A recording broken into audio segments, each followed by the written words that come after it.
আসসালামু আলাইকুম, আশা করি তোমরা সবাই ভালো আছো। এই ভিডিওতে আমি ঢাকা ইউনিভার্সিটির 25-26 সেশনে আসা ম্যাথের যে রিটেন কোশ্চেনটা সেটা আমি ডিটেলসে সলভ করে বোঝাবো। এই ভিডিওর দুইটা পার্ট থাকবে, সো এটা হলো পার্ট 1।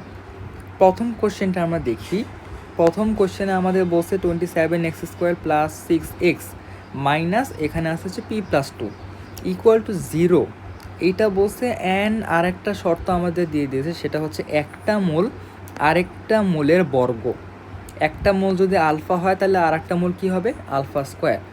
এইটা হলে আমাদের এখানে চাইছে হচ্ছে পি এর মানটা কত, যে এই যেখানে পি আছে পি এর মানটা কত হবে। সো ফার্স্টে আমরা লিখি মূলদ্বয়ের যোগফল মানে আলফা প্লাস আলফা স্কোয়ার। মূলদ্বয়ের যোগফল এখানে কি হবে? -6/27, বা আমি যদি 3 দিয়ে কাটাকাটি করি -2/9। এইবার এখানে আমরা 9 গুণ করব। 9 গুণ করলে আসে হচ্ছে 9 আলফা স্কোয়ার প্লাস 9 আলফা, ওই পাশে নিলে হচ্ছে +2 = 0। এইবার এটা একটা কোয়াড্রেটিক ইকুয়েশন, এটাকে আমরা সলভ কেমনে করব? আলফা ইকুয়াল টু -b মানে -9 প্লাস মাইনাস বি স্কোয়ার মানে কি 9-এর স্কোয়ার। 9-এর স্কোয়ার করলে আসে 81 মাইনাস 4ac, এখানে কি হবে? 4ac। এখানে a কোনটা আর c কোনটা? এটা হচ্ছে a আর এটা হচ্ছে c। সো 4ac এখানে যদি করি তার মানে 4 × 2 × 9, তাহলে আলটিমেটলি এখানে আসতেছে 72 ডিভাইডেড বাই 2 × a, তার মানে 2 × 9 ইকুয়ালস টু -9। যদি আমি এখানে লিখি -9 প্লাস মাইনাস এইটা ইকুয়ালস টু এখানে কি হবে? 9, তার মানে √9 ইকুয়ালস টু কি? 3। So +-3 divided by 18। এইবার আমরা যদি এখানে প্লাস নিই, প্লাস নিলে এখানে আলফার মান কত আসতেছে? -6/18, বা এটাকে আমি লিখতে পারি কি 1-1/3। সো আলফা যদি এইটা হয় তাহলে এখানে আলফা স্কোয়ারের মান কি হবে? 1/9। একইভাবে যদি আমরা এখন মাইনাস নিই, মাইনাস নিলে এখানে কি আসবে? মাইনাস মানে আলফার যে মানটা আলফা ইকুয়ালস টু হবে -12/18। 6 দিয়ে কাটাকাটি করলে -2/3 এইটা আসতেছে। তাইলে এখান থেকে আমি আলফা স্কোয়ারের মান কি লিখতে পারি? 4/9। সো আলফা স্কোয়ার হচ্ছে 4/9। এবার আমাদের কাজ হচ্ছে পি এর মানটা বের করা। সো পি এর মান আমরা কেমনে বের করব? ফার্স্টে যদি এখানে আলফার মান, আলফা যখন -1/3, সো যখন আলফা -1/3 তখন এখানে আমাদের কি আসতেছে? যদি আমরা মূলদ্বয়ের গুণফলের হিসাব করি মানে alpha × alpha square equals to কী হবে? এই যে এখানে -p+2, এই যে -p+2 divided by 27। So alpha × alpha square, এখানে আলফার মান কত ছিল? -1/3, -1/3 ইন্টু আলফা স্কোয়ার কত ছিল? 1/9 ইকুয়ালস টু কী হবে? -p+2। এখানে যে মাইনাস আর মাইনাস কাটাকাটি যাবে, আর এখানে নিচে একটা 27 ছিল, 27 আর এরা কাটাকাটি যাবে। আলটিমেটলি এখান থেকে আমি পি এর যে মানটা পাবো সেইটা হলো -1। পি এর মানটা তাইলে এখানে কি পাবো? এই যে +2 এখানে যে আছে, +2 যদি আমি এই পাশে নেই তাহলে আমার আসতেছে পি এর মানটা হলো -1। একইভাবে আমরা যদি এবার এইটা নিই আলফা, এই যে এই আলফাটা যদি এখানে নেই তাইলে আলফা × আলফা স্কোয়ার এখানে কত আসতেছে? ইকুয়াল টু এটাই হবে -p+2/27। So alpha × alpha square, তার মানে আলফা এখানে মান কত ছিল? -2/3 ইন্টু আলফা স্কোয়ারের মান কত ছিল? 4/9 ইকুয়ালস টু কী হবে? -p+2/27।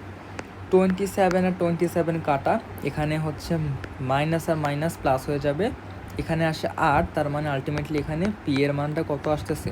6। তাহলে আমি এখানে পি এর দুইটা মান পাই, একটা হচ্ছে পি ইকুয়াল টু -1 আর একটা হচ্ছে পি ইকুয়ালস টু 6। নেক্সট কোশ্চেনটা দেখি, এটা হচ্ছে আমাদের হায়ার ম্যাথ ফার্স্ট পেপারের চ্যাপ্টার 4 বৃত্ত থেকে কোশ্চেনটা আসছে। এখানে বলছে একটা বৃত্তের সমীকরণ নির্ণয় করো যা এক্স অক্ষকে 4,0 বিন্দুতে স্পর্শ করে আর যার দ্বারা ওয়াই অক্ষের ছেদাংশের পরিমাণ হচ্ছে 4m। সো এইটা ফার্স্টে আমরা একটু চিত্রের মাধ্যমে প্রকাশ করি। যদি আমি এখানে এটার চিত্রটা আঁকতে চাই,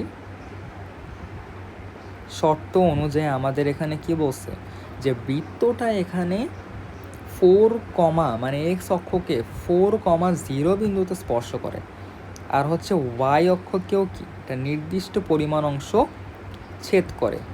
সো এটা বৃত্তের মতো হয় না, এটা একটু উপবৃত্তের মতো হয়েছে। যাই হোক, একটু বুঝে নিও তোমরা। সো এখানে এইটা ধরলাম যে আমার একটা বৃত্ত আছে, এটা ক্লিয়ার করে লিখি। তাও অনেকটা এরকমই হইতেছে, আচ্ছা সমস্যা নেই। সো এইটা মনে করো আমার কি একটা বৃত্ত। সো এই যে বৃত্তটা আছে, কোশ্চেন অনুযায়ী আমাকে কি বলছে যে এই বৃত্তটা যে ওয়াই অক্ষের ছেদাংশের পরিমাণ, তার মানে কি যে এতটুক পোর্শন এখানে কি 4 একক। আর বলছে যে এই বিন্দুটা হচ্ছে 4,0 বিন্দুটা এখানে কি করে, ও স্পর্শ করে আর ওয়াই অক্ষের ছেদাংশের পরিমাণ 4 একক দিছে। ওকে, সো ফার্স্টে আমি যদি ওর ইকুয়েশনটা আঁকি যে এক্স স্কোয়ার বা ইকুয়েশনটা যদি আমি লিখি x square plus y square plus 2gx plus 2fy plus c equal to 0, এইটা হচ্ছে বৃত্তের একটা সমীকরণ বা বৃত্তের যে আমাদের সাধারণ সমীকরণটা আছে সেটা। এক্স অক্ষে যদি স্পর্শ করে তাহলে g square equal to C, তাইলে আমি সি এর জায়গায় এখানে জি স্কোয়ার লিখতে পারি। যেহেতু 4,0 বিন্দুতে স্পর্শ করে, 4,0 যদি আমি এখানে বসাই দিই তাহলে এখানে আসে 16 plus 0 plus 8x plus G square, 8g হবে, 8g plus G square. Simply আমি এখানে কি করছি, এই যে এক্স ওয়াই ছিল, এক্স ওয়াইয়ের জায়গায় আমি 4,0 বিন্দুটা এখানে বসাই দিছি। সো এখানে আলটিমেটলি আসছে কি 16 plus 8g plus G square equal to 0। Next আমি এখান থেকে যদি জি এর মানটা বের করি, জি এর মানটা আসবে হচ্ছে -4, কারণ কি এখানে মিলিয়ে আসে হচ্ছে g plus 4 whole square equal to 0। Ultimately আমি জি এর মান কত পাচ্ছি, -4। এইবার আমাদের আরেকটা শর্ত ছিল ওয়াই অক্ষের ছেদাংশ দেওয়া আছে। ওয়াই অক্ষের ছেদাংশ মানে কি 2 × √f² - c, কত দেওয়া আছে 4 একক। আচ্ছা, সি মানে কি ছিল জি স্কোয়ার না, এক্স অক্ষকে যদি স্পর্শ করে তাহলে g square equal to c. So আমি এটার জায়গায় জি স্কোয়ার লিখতে পারি, কাটাকাটি করলে আসে এখানে হচ্ছে 2। So F square minus G square কী হবে 16 ইকুয়াল টু কী হবে, স্কোয়ার করলে 4 আসে। সো এখান থেকে আমি এফ স্কোয়ার ইকুয়াল টু লিখতে পারি 20, বা এফ ইকুয়াল টু কী হবে +-2√5। এখানে প্লাস মাইনাস কেন হয়েছে, কোশ্চেনে আমাকে বলছে এক্স অক্ষকে স্পর্শ করে ওয়াই অক্ষের একটা নির্দিষ্ট পরিমাণকেও কাট করে। এখন সেটা ওয়াই অক্ষের মানে পজিটিভ দিকে কাট করে নাকি ঋণাত্মক দিকে কাট করে, এই কথাটা কিন্তু আমাকে বলে নাই। তার মানে ও কিন্তু এখানে এই দিকে হইতে পারে কেন্দ্র, আবার নিচের দিকেও কি হইতে পারে। সো এই কেসে তাহলে আমাদের এখানে এই কেন্দ্রটা কত হবে, এখানে কেন্দ্রের মানটা আসবে -g, -f, তার মানে কি 4, f এর মান তাহলে কি হবে এখানে 2√5, মানে কেন্দ্রটা এখানে 2√5। আর এই ক্ষেত্রে এক্স এর মান তো এটাই থাকবে 4, কিন্তু কেন্দ্র মানে ওয়াই এর মানটা হবে -2√5। তার মানে আমি এখানে দুটা জিনিস পাই অ্যাকচুয়ালি, যে কেন্দ্র হচ্ছে 4, +-2√5। সো আমি এখানে এফ এর মানটা পেয়ে গেলাম। এইবার এই মানটা যদি আমরা এখানে বসাই তাহলে অ্যান্সার আসবে হচ্ছে x square plus y square plus 2gx, তার মানে এখানে মাইনাস যে 4 × 2 8x plus minus 4√5y plus C মানে কি ছিল জি স্কোয়ার, তার মানে +16 ইকুয়াল টু 0। সো এখানে অ্যান্সার হবে কি এইটা।